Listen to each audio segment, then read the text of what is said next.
Summer camp in Minnesota has become a go-to destination for LGBTQ plus youth from across the country. The camp says it provides space for teens to express themselves without fear of backlash or criticism. And right now, campers say the experience is more important than ever. My dad was like, "So what's this camp again?" And I went, "Oh, it's gay camp." And he went, "What?" And I said, "I'm gay." And then I left for a week. One Heartland is your typical summer camp. Good afternoon, campers! It's got cabins, a lake, arts and crafts, and archery.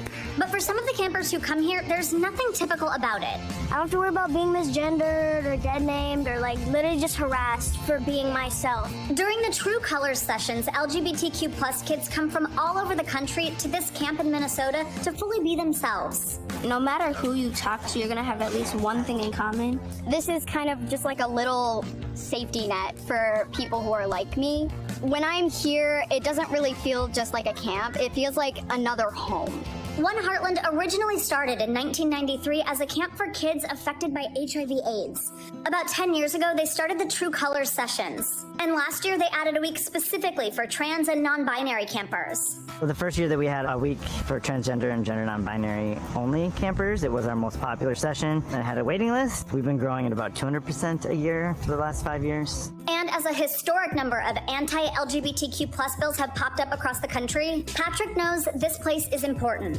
I work harder because I know we need to be here for them, because I am scared for them every day. I'll continue doing everything I can to make sure that this space is here for those young people. Well done, C.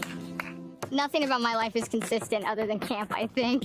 Round swirl, shake your bushy tail. I don't even know what I'm gonna be doing in September after this, but all I know is that I'm like, yep, next June, catch me up here in the middle of nowhere, Minnesota. You guys are doing a great job. Why don't you head on in? My name is Lou Ferris, and this is my 9th year with One Heartland.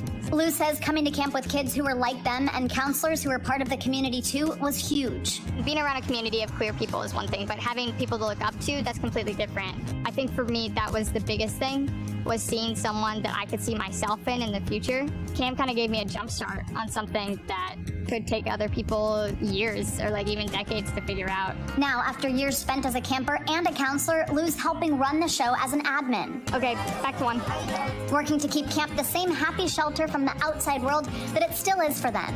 The beauty of camp is that you're not defined by your gender, you're not defined by your sexual orientation, you're not defined by your mental or physical illnesses. You don't have to do the whole scripted speech of here's what it means to be X. They already know. You don't have to prove anything here. We take it at face value. Cabin 1, do we have everyone?